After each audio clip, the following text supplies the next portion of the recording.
சாந்தி 23/7/2024 காலை முரளி பாப் தாதா மதுபன்.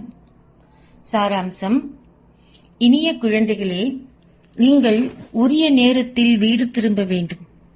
ஆதலால் உங்கள் நினைவு யாத்திரையின் வேகத்தை அதிகரியுங்கள். இத்துன்ப பூமியை மறந்து அமைதி தாமத்தையும் சந்தோஷ தாமத்தையும் நினைவு செய்யுங்கள். கேள்வி: மக்களின் புத்தியில் எழுச்சியை ஏற்படுத்துவதற்கு நீங்கள் எந்த ஒரு ஆழமான ரகசியத்தை கூற வேண்டும்? பதில்: எக்காலத்திற்குமான ஒரு பாகம் தன்னுள் பதியப்பட்டுள்ள சின்னஞ்சிறிய புள்ளியாகிய ஒரு ஆத்மா எவ்வாறு தொடர்ந்தும் தனது பாகத்தை நடிக்கின்றார் என்ற ஆழமான ரகசியத்தை அவர்களுக்கு கூறுங்கள். ஒரு ஆத்மா ஒருபோதும் கலைப்படைவதில்லை. எவருமே அனாதியான முக்தியை பெற முடியாது. அதிகளவு துன்பத்தை பார்ப்பதால் அனாதியான முக்தியை பெறுவதே மேல் என்று மக்கள் கூறுகிறார்கள். ஆனாலும் அழிவற்ற ஆத்மாக்களால் தனது பாகத்தை நடிக்காமல் இருக்க முடியாது. இவ்விடயத்தை கேட்டதும் அவர்களின் புத்தியில் எழுச்சி ஏற்படுகின்றது. ஓம் சாந்தி. இனிமையிலும் இனிமையான ஆன்மீக குழந்தைகளுக்கு தந்தை விளங்கப்படுத்துகின்றார். இங்கே நீங்கள் ஆன்மீக குழந்தைகள். உண்மையில் ஏழை மக்கள் அதிகளவு துன்பப்படுகின்றார்கள் என்று தந்தை தினமும் விளங்கப்படுத்துகின்றார். வெள்ளம் ஏற்படும் போதும் ஏழை மக்களே துன்பத்தை அனுபவம் செய்கிறார்கள். அவர்களின் சொத்துக்கள் போன்றவற்றிற்கு என்ன நிகழ்ந்தது என்று பாருங்கள். அதனை இட்டு அவர்கள் துன்பம் அடைகின்றார்கள். எல்லையற்ற துன்பம் உள்ளது. செல்வந்தர்கள் சந்தோஷமாக இருந்தாலும் அதுவும் தற்காலிகமானதே. செல்வந்தர்களும் நோயுறுகின்றார்கள். பல மரணங்கள் ஏற்படுகின்றன. இன்று இன்னார் மரணித்து விட்டார், இன்று இது நடந்தது, இன்று ஒருவர் ஜனாதிபதி ஆகலாம், ஆனால் நாளை அவர் அப்பதவியை விட்டு விலக நேரிடும். அவர்கள் அனைவரும் ஒன்று கூடி அவரை அப்பதவியில் இருந்து நீக்கி விடுகின்றார்கள். அதனை இட்டும் துன்பம் உள்ளது. இந்த துன்ப பூமியில் எத்தனை வகையான துன்பம் உள்ளது என ஒரு பட்டியலை தயாரிங்கள் என பாபா உங்களுக்கு கூறியுள்ளார். குழந்தைகளாகிய நீங்கள் சந்தோஷ பூமியை அறிந்துள்ளீர்கள். எனினும் உலகத்தினருக்கு எதுவும் தெரியாது. அவர்களால் துன்ப பூமியை சந்தோஷ பூமியுடன் ஒப்பிட முடியாது. தந்தை கூறுகின்றார், நீங்கள் அனைத்தையும் அறிந்தவர்கள். நீங்கள் நிச்சயமாக உண்மையையே கூறுகின்றீர்கள் என்று அவர்கள் நம்புவார்கள். இங்கு சிலரிடம் பெரிய கட்டடங்கள், விமானங்கள் போன்றவை இருப்பதால் அவர்கள் கலியுகம் இன்னமும் 40,000 வருடங்களுக்கு நீடிக்கும் என்றும் சத்யுகம் அதன் பின்னரே வரும் என்றும் நம்புகின்றார்கள். அவர்கள் காரில் இருக்கின்றார்கள். இப்பொழுது நீங்கள் அவர்களை நெருங்கச் செய்ய வேண்டும். சொற்ப நேரமே எஞ்சியுள்ளது. 100,000 வருடங்கள் உள்ளதென அவர்கள் கூறுவதற்கும் 5,000 வருடங்கள் மாத்திரமே உள்ளது என்று நீங்கள் நிரூபிப்பதற்கும் இடையில் பெருமளவு வேறுபாடு உள்ளது. சக்கரம் 5,000 வருடங்களின் பின்னர் மீண்டும் சுழல்கிறது. நாடகம் 100,000 கணக்கான வருடங்களாக இருக்க முடியாது. நடக்க வேண்டிய அனைத்தும் 5,000 வருடங்களுக்குள் இடம்பெறுகிறது என்பதை நீங்கள் புரிந்துள்ளீர்கள். எனவே இத்துன்ப பூமியில் நோய்கள் போன்றவை இருக்கின்றன. நீங்கள் ஒரு சில முக்கிய விடயங்களை எழுதலாம். ஸ்வர்க்கத்தில் துன்பம் என்ற வார்த்தையே இல்லை. தந்தை விளங்கப்படுத்துகிறார், மரணம் சற்று முன்னர் உள்ளது. கீதையின் அதே அத்தியாயமே இப்பொழுதும் இடம்பெறுகின்றது. சத்யுகம் நிச்சயமாக சங்கம யுகத்தில் ஸ்தாபிக்கப்படும். தந்தை கூறுகின்றார், நான் உங்களை அரசர்களுக்கெல்லாம் அரசனாக்குகின்றேன். அதனால் அவர் நிச்சயமாக உங்களை சத்யுகத்தின் அரசராக்குவார். பாபா அனைத்தையும் மிகவும் நன்றாக விளங்கப்படுத்துகின்றார். இப்பொழுது நாங்கள் சந்தோஷ பூமிக்கு செல்கின்றோம். தந்தை எங்களை அழைத்துச் செல்ல வேண்டும். சதா என்னை மாத்திரமே நினைவு செய்பவர்களே உயர்ந்தோர் அந்தஸ்தை பெறுகின்றார்கள். அதற்கான பல யுக்திகளை பாபா தொடர்ந்தும் உங்களுக்கு காட்டுகின்றார். உங்கள் நினைவின் வேகத்தை அதிகரியுங்கள். கும்பமேளாவிற்கு அனைவரும் உரிய நேரத்திற்கு செல்ல வேண்டும். நீங்களும் உரிய நேரத்திற்கு செல்ல வேண்டும். அங்கே நீங்கள் மேலும் விரைவாக செல்ல முடியும் என்று இல்லை. அங்கு நீங்கள் விரைந்து செல்ல முடியும் என்பது உங்கள் கரங்களில் இல்லை. அது நாடகத்தில் நிச்சயிக்கப்பட்டுள்ளது. எல்லா புகழும் நாடகத்திற்கே ஆகும். துன்பத்தை விளைவிக்கும் பலவகையான பூச்சிகள், கிருமிகள் போன்றவை உள்ளன. அவை சத்தியுகத்தில் இருக்க மாட்டாது. அங்கே இருக்கும் விடயங்களைப் பற்றியே நீங்கள் சிந்திக்க வேண்டும். நீங்கள் சத்தியுகத்தை நினைவு செய்கின்றீர்கள் அல்லவா? தந்தையே சத்தியுகத்தை ஸ்தாபிக்கின்றார். இறுதியில் நீங்கள் முழு ஞானத்தையும் ரத்தன சுருக்கமாக கொண்டிருப்பீர்கள். உதாரணமாக, ஒரு விதை மிகவும் சிறியதாக உள்ளது, ஆனால் மரமோ மிகவும் பெரியது. அவை உயிரற்ற விடயங்களாகும். அவை யாவும் உயிரற்றவை, ஆனால் இதுவே உயிருள்ளது. இவ்விருட்சத்தை பற்றி எவருக்குமே தெரியாது. அவர்கள் சக்கரத்தின் ஆயுட்காலத்தை மிகவும் நீண்டதாக்கி விட்டார்கள். அதிக அளவு சந்தோஷமாக இருந்த பாரதமே இப்பொழுது அதிக அளவு துன்பத்தில் உள்ளது. பாரதத்திலேயே அதிக அளவு நோய்களும் உள்ளன. இங்கு மக்கள் நுளம்புகள் மரணிப்பதைப் போன்று மரணிக்கின்றார்கள். ஏனெனில் அவர்கள் அவற்றின் ஆயுட்காலம் மிகவும் குறுகியது. இங்கே சுத்தம் செய்கின்றவர்களுக்கும் வெளிநாட்டில் சுத்தம் செய்கின்றவர்களுக்கும் இடையில் பெரும் வேறுபாடு உள்ளது. கண்டுபிடிப்புகள் அனைத்தும் வெளிநாட்டிலிருந்து இங்கு வருகின்றன. சத்தியுகத்தின் பெயரே வைகுந்தமாகும். அங்கே அனைவரும் சதோ பிரதானமாக உள்ளார்கள். நீங்கள் அனைத்தினது காட்சிகளையும் காண்பீர்கள். இது இப்பொழுது தந்தை இங்கு அமர்ந்திருந்து உங்களுக்கு விளங்கப்படுத்தும் சங்கம யுகமாகும். அவர் தொடர்ந்தும் உங்களுக்கு விளங்கப்படுத்துகின்றார். அவர் தொடர்ந்தும் புதிய விடயங்களை கூறுவார். தந்தை கூறுகின்றார், நாளுக்கு நாள் நான் உங்களுக்கு ஆழமான புதிய விடயங்களை கூறுகின்றேன். முன்னர் பாபா சின்னஞ்சிறிய புள்ளி என்றும் அவருடைய பாகம் முழுவதும் என்றென்றும் அவரினுள் பதியப்பட்டிருந்தது என்றும் நீங்கள் அறிந்திருக்கவில்லை. நீங்கள் தொடர்ச்சியாக உங்கள் பாகங்களை நடித்து வந்துள்ளீர்கள். ஒருவருக்கு நீங்கள் இதனை கூறும்போது அவரின் புத்தியில் எழுச்சி ஏற்படும். நீங்கள் என்ன கூறுகின்றீர்கள்? அத்தகைய சின்னஞ்சிறிய புள்ளி ஒரு பெரிய பாகத்தை தனக்குள் பதித்துக் கொண்டு தொடர்ந்து நடித்தாலும் அவர் ஒருபோதும் கலைப்படைவதில்லை. எவருக்கும் இது தெரியாது. அரை கல்பத்திற்கு சந்தோஷமும் அரை கல்பத்திற்கு துன்பமும் உள்ளது என்பதை குழந்தைகளாகிய நீங்கள் தொடர்ந்தும் புரிந்து கொள்கின்றீர்கள். அதிக அளவு துன்பத்தை பார்க்கும் பொழுது மக்கள் கூறுகின்றார்கள், இதைவிட நாங்கள் அனாதியான முக்தியை பெறுவதே மேலாகும். நீங்கள் சந்தோஷமாக இருக்கும் போதோ அல்லது அமைதியாக இருக்கும் பொழுதோ இவ்வாறு கூறமாட்டார்கள். தந்தை விதை என்பதால் அவர் ஞானம் முழுவதையும் தனக்குள் கொண்டிருப்பதைப் போன்று நீங்களும் இந்த ஞானம் முழுவதையும் உங்கள் புத்தியில் கொண்டிருக்கின்றீர்கள். விருட்சத்தின் மாதிரி காட்டப்பட்டுள்ளது. அதனை மிகவும் பெரிய வடிவில் காட்ட முடியாது. முழு ஞானமும் உங்கள் புத்தியில் இருப்பதால் குழந்தைகளாகிய நீங்கள் பரந்த மற்றும் எல்லையற்ற புத்தியை கொண்டிருக்க வேண்டும். உங்களுக்கு அதிக அளவு விளங்கப்படுத்தப்பட வேண்டும். இன்னார் தனது பாகத்தை நடிப்பதற்காக அந்தந்த காலத்தின் பின்னர் மீண்டும் வருகின்றார். இது அத்தகைய மகத்தான பெரியதொரு நாடகமாகும். நாடகம் முழுவதையும் எவராலும் பார்க்க முடியாது. அது சாத்தியமற்றதாகும். நல்ல விடயங்கள் தெய்வீக காட்சிகளின் மூலம் பார்க்கப்படுகின்றன. கணேஷ், அனுமன் போன்றவர்கள் பக்தி மார்க்கத்திற்கு உரியவர்கள். எனினும் மக்கள் அவர்கள் மீது அந்த நம்பிக்கை வைத்திருப்பதால் அவர்களால் அவர்களை துறக்க முடிவதில்லை. குழந்தைகளாகிய நீங்கள் இப்பொழுது முயற்சி செய்ய வேண்டும். முன்னைய கல்பத்தில் நீங்கள் செய்ததை போன்று உயர்ந்ததோர் அந்தஸ்தை பெறுவதற்கு நீங்கள் கற்க வேண்டும். ஒவ்வொருவரும் மறுபிறவி எடுக்க வேண்டும் என்பது உங்களுக்கு தெரியும். நீங்கள் ஏணியிலிருந்து எவ்வாறு இறங்குகின்றீர்கள் என்பது குழந்தைகளாகிய உங்களுக்கு இப்பொழுது தெரியும். இதனை அறிந்தவர்கள் பிறருக்கு விளங்கப்படுத்த ஆரம்பிப்பார்கள். நீங்கள் முன்னைய கல்பத்திலும் இதனையே செய்திருப்பீர்கள். முன்னைய கல்பத்திலும் நீங்கள் இதனை போன்றே அருங்காட்சியகங்களையும் உருவாக்கி குழந்தைகளுக்கு விளங்கப்படுத்தி இருப்பீர்கள். தொடர்ந்து முயற்சி செய்கின்ற நீங்கள் மீண்டும் அவ்வாறே தொடர்ந்தும் செய்வீர்கள். அது நாடகத்தில் நிச்சயிக்கப்பட்டுள்ளது. பின்னர் இவ்வாறான பல இடங்கள் இருக்கும். ஒவ்வொரு வீதியிலும் ஒவ்வொரு வீட்டிலும் ஒரு பாடசாலை இருக்கும். இது தாரணைக்கான விடயமாகும். அவர்களிடம் கூறுங்கள், உங்களுக்கு 2 தந்தையர் உள்ளனர். அவர்களில் அதிக மகத்தானவர் யார்? மக்கள் அவரையே கூவி அழைக்கின்றார்கள். கருணை காட்டுங்கள், ஆசீர்வாதங்களை கொடுங்கள். தந்தை கூறுகிறார், அதனை கேட்பதனாலேயே நீங்கள் எதையும் பெற மாட்டீர்கள். நான் உங்களுக்கு பாதையை காட்டியுள்ளேன். உங்களுக்கு பாதையை காட்டுவதற்கே நான் வந்துள்ளேன். உங்களின் புத்தியில் முழு விருட்சமும் உள்ளது. தந்தை தொடர்ந்தும் அதிக அளவு முயற்சி செய்கின்றார்.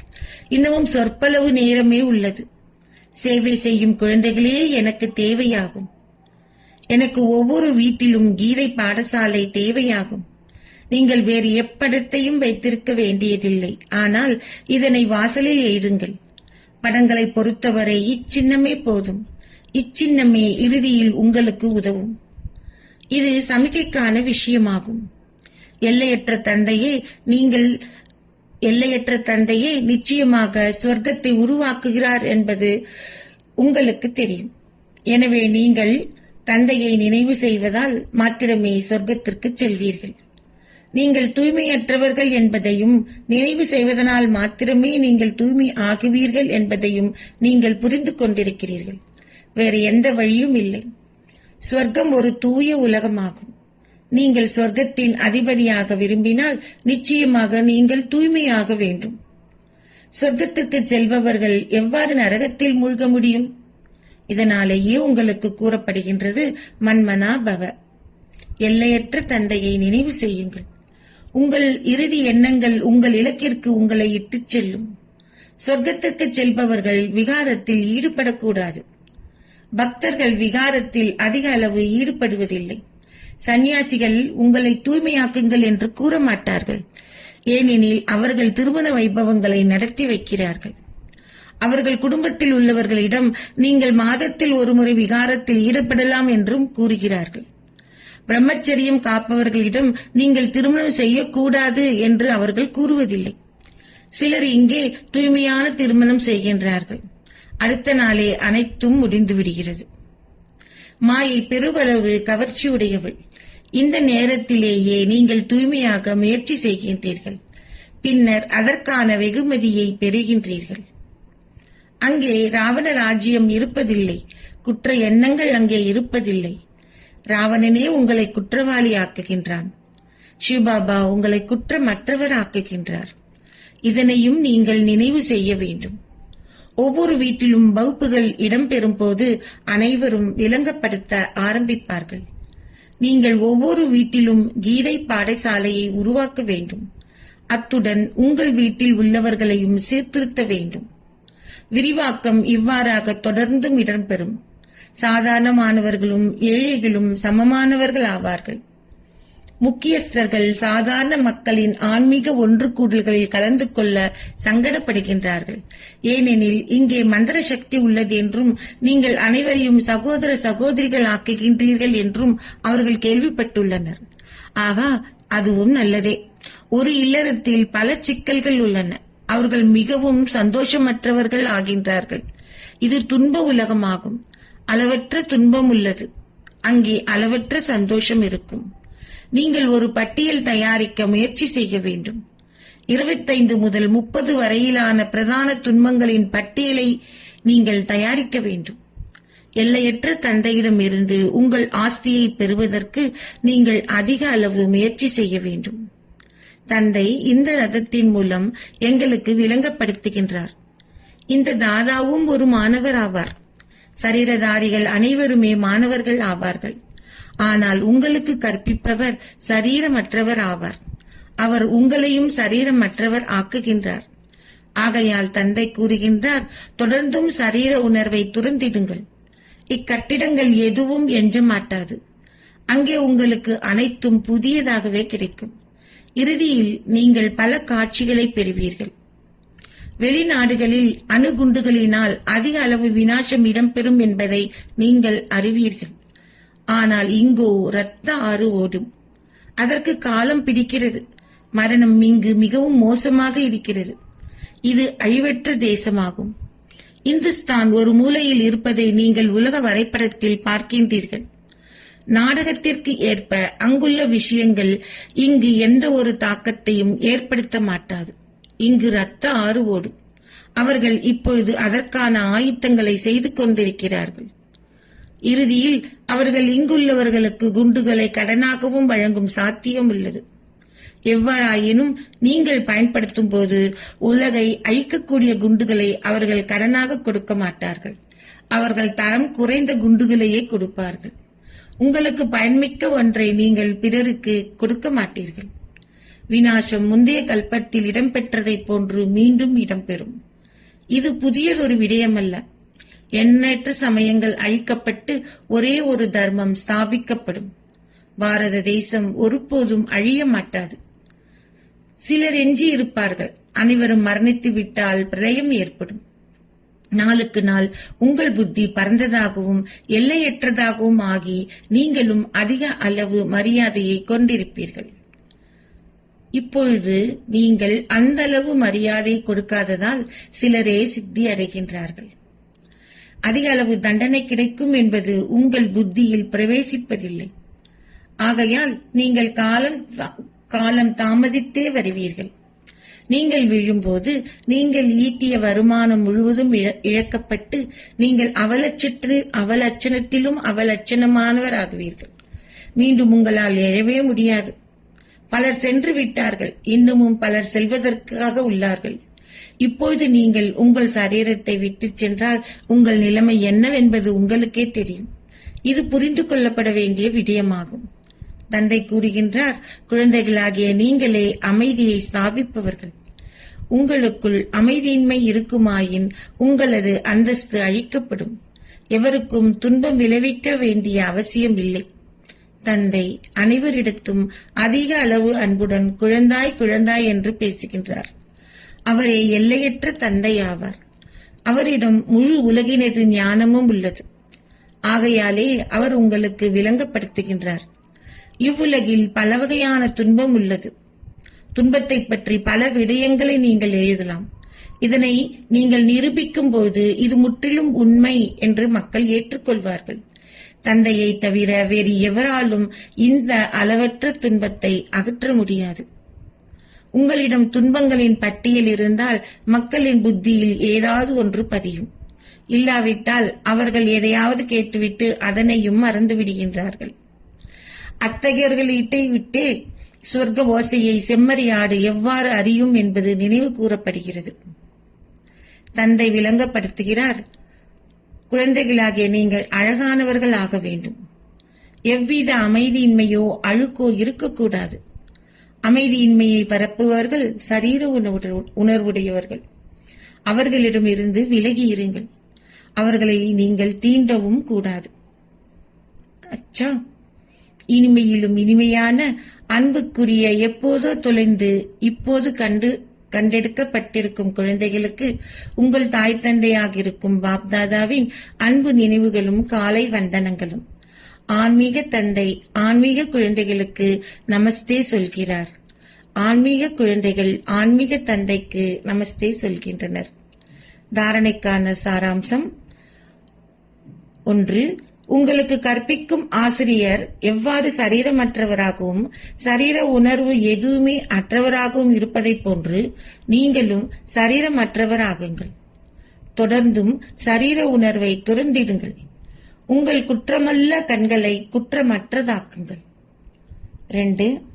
உங்கள் புத்தியை பரந்ததாகவும் எல்லையற்றதாகவும் ஆக்குங்கள். தண்டனையிலிருந்து விடுபடுவதற்கு தந்தைக்கும் கல்விக்கும் மரியாதை கொடுங்கள். ஒருபோதும் துன்பம் விளைவிக்காதீர்கள். அமைதியின்மையை பரவச் செய்யாதீர்கள்.